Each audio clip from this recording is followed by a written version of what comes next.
আসসালামু আলাইকুম everyone, welcome back to our channel recipes by Snehaj মম।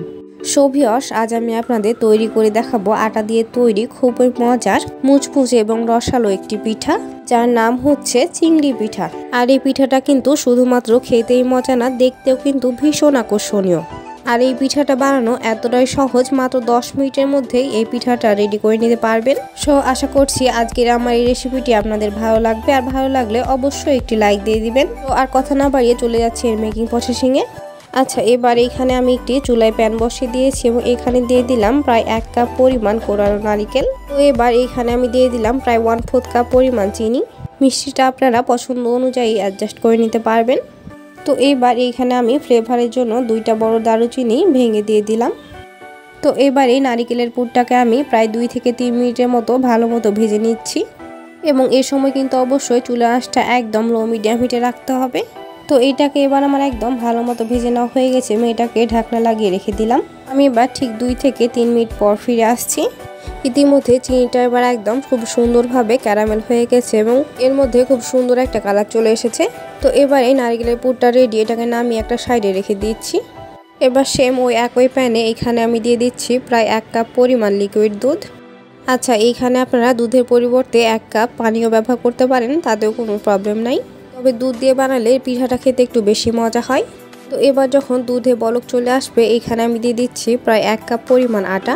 আচ্ছা, এইখানে আপনারা আটা বা ময়দা যে কোনোটা ব্যবহার করতে পারেন, তাতেও কোনো প্রবলেম নাই। তো এবার চুলাটা বন্ধ করে দিয়ে আমি দুধের সাথে আটাটা একদম ভালো মতো মিশিয়ে নিচ্ছি। 1 কাপ দুধের জন্য এখানে কিন্তু 1 কাপ আটাই এনাফ, তবে আপনারা বেশি বানাতে চাইলে এর পরিমাণটা বাড়িয়ে দিবেন। তো এবারে আটাটাকে বেশি ঠান্ডা করা যাবে না, হালকা গরম অবস্থায় এটাকে হাত দিয়ে মাখিয়ে সফট একটি ডো বানিয়ে নিতে হবে। আচ্ছা, এইখানে আপনারা প্রয়োজন অনুযায়ী পানি ছিটিয়ে ডোটা বানিয়ে নিতে পারবেন। তো এইখানে আমি কয়েকবার পানি ছিটিয়ে দিয়ে সফট একটি ডো বানিয়ে নিয়েছি। তো এই তো ব্যাস, ডোটা আমার একদম পারফেক্টলি রেডি। এবার এই ডোটাকে লম্বাটে রোল বানিয়ে নিচ্ছি এবং এইভাবে এটাকে ছোট ছোট পিস করে কেটে নিচ্ছি। আপনারা এই পিঠাগুলো ছোট বা বড় বানাতে চান সেই অনুযায়ী পিস করে নেবেন। তো এবার এই টুকরোগুলো থেকে একটি টুকরো নিয়ে লম্বাটে এরকম শেপ দিয়ে নিচ্ছি। তো এবার এটাকে বেলে নিতে হবে, এজন্য এইখানে আমি কিছুটা ময়দা ছিটিয়ে দিলাম, তাহলে এটা বেলে নেওয়ার সময় আর কখনোই লেগে যাবে না। তো এবার এটাকে আমি হাত দিয়ে প্রেস করে কিছুটা চ্যাপটা করে দিচ্ছি, এতে করে এটা বেলে নিতে ইজি হবে। তো এইটাকে এবার এভাবে লম্বাটে শেপে এইরকমভাবে বেলে নিতে হবে। তো এই রুটিটা আমার একদম সুন্দরভাবে বেলে নেওয়া হয়ে গেছে, এটা ঠিক এইরকমভাবে বেলে নিতে হবে। তো এবার এইখানে আমি একটি কুকি কাটার নিয়ে নিয়েছি এবং কুকি কাটারের যে উল্টা সাইডটা রয়েছে, যেমন যেটা একটু মোটা রয়েছে, সেটা দিয়ে আমি এভাবে চাপ দিয়ে এইরকম দাগ দিয়ে নিচ্ছি। আচ্ছা, এটা কিন্তু বোঝার মতো কোনো কিছু না, আপনারা একটু ভালো মতো লক্ষ্য করলে বুঝে যাবেন যে কাজটা আমি ঠিক কীরকমভাবে করে নিচ্ছি। তো এইরকমভাবে পুরো রুটিটাই এরকম দাগ দিয়ে নিতে হবে। আচ্ছা, কারো হাতের কাছে যদি কুকি কাটার না থাকে, এই কাজটা কিভাবে করে নেবেন সেটাও আমি দেখিয়ে দিব। সো আপনারা ভিডিওটা স্কিপ না করে পুরোপুরি দেখবেন, তাহলে ইনশাল্লাহ বুঝে যাবেন। তো এবার পুরো রুটিটার মধ্যে আমার এইরকমভাবে দাগ দিয়ে নেওয়া হয়ে গেছে। এবার আমি রুটিটার যেই দিকে দাগ দিলাম তার উল্টো দিকে এইভাবে লম্বা করে নারকেলের পুরটা দিয়ে দিতে হবে। তবে আপনারা একটু ভালো মতো লক্ষ্য করবেন, আমি যেই দিকে দাগটা দিয়েছি তার উল্টো দিকে দাগটা কিন্তু একটু বোঝা যাচ্ছে না এবং রুটিটা কিন্তু একটুও ছিঁড়ে যায়নি। তো আপনারা এইভাবেই কেয়ারফুলি কাজটা করে নেবেন। এবার এই চারপাশটা ভালোভাবে চেপে চেপে লাগিয়ে দিতে হবে, যেন এটা কোনোভাবেই খুলে না যায়। তো এই তো, এটা আমার একদম ভালো মতো চেপে নেওয়া হয়ে গেছে। এবার আমি একটি নাইফ দিয়ে এইভাবে কেটে নিচ্ছি। আমি এই কাজটা ঠিক কীরকমভাবে করে নিচ্ছি আপনারা একটু ভালো মতো লক্ষ্য করবেন। এই পিঠাটা বানানো কিন্তু একদম সোজা, খুব সহজে আপনারা যে কোনো অকেশনে বানিয়ে নিতে পারেন, অথবা গায়ে হলুদের ডালার জন্য এরকম আকর্ষণীয় পিঠাগুলো কিন্তু আপনারা বানিয়ে নিতে পারবেন। তো এবার আমি এই লাস্টের দিকটা একটু বড় করে কেটে এইভাবে চাপ দিয়ে কিছুটা দাগ দিয়ে নিচ্ছি। এটা কিন্তু আমি কেটে দিইনি, জাস্ট দাগ দিয়ে নিচ্ছি। মধ্যটা একটু ফাঁকা করে এইভাবে আমি লেসটা তৈরি করে নিলাম। এবার হাতে কিছুটা ময়দা মাখিয়ে নিয়ে হাত দিয়ে এইভাবে টেনে ঘুরিয়ে নিলেই দেখবেন চিংড়ির পাগুলো লম্বাটা শেপে একদম সুন্দরভাবে রেডি হয়ে যাবে। তো এইভাবেই আমি পুরো পাটাই সেমভাবে তৈরি করে নিচ্ছি। তো এবার আমার চিংড়ি পিঠাটা অলমোস্ট রেডি, এটা ঠিক এইরকম টাইপের হবে। এবার এই চিংড়ি পিঠাটা আরও কিছুটা আকর্ষণীয় বানাতে এইখানে আমি একটি গোলমরিচ নিয়ে নিয়েছি। এই গোলমরিচটা এবার এইভাবে সামনের দিকে বসিয়ে দিচ্ছি। তাহলে এটা চিংড়ির চোখের মতো মনে হবে। তবে আমরা চাইলে এখানে একটি লবঙ্গও বসিয়ে দিতে পারেন। এবার এই চিংড়িটাকে মধ্য বরাবর চাপ দিয়ে এটাকে ঘুরিয়ে নিলাম, তাহলে এটাকে অরিজিনাল চিংড়ি একেবারে মনে হবে। তো এই তো এবার আমার একটি চিংড়ি রেডি। এটা কতটা সুন্দর হয়েছে আশা করি আপনারা দেখে নিশ্চয়ই বুঝতে পারছেন।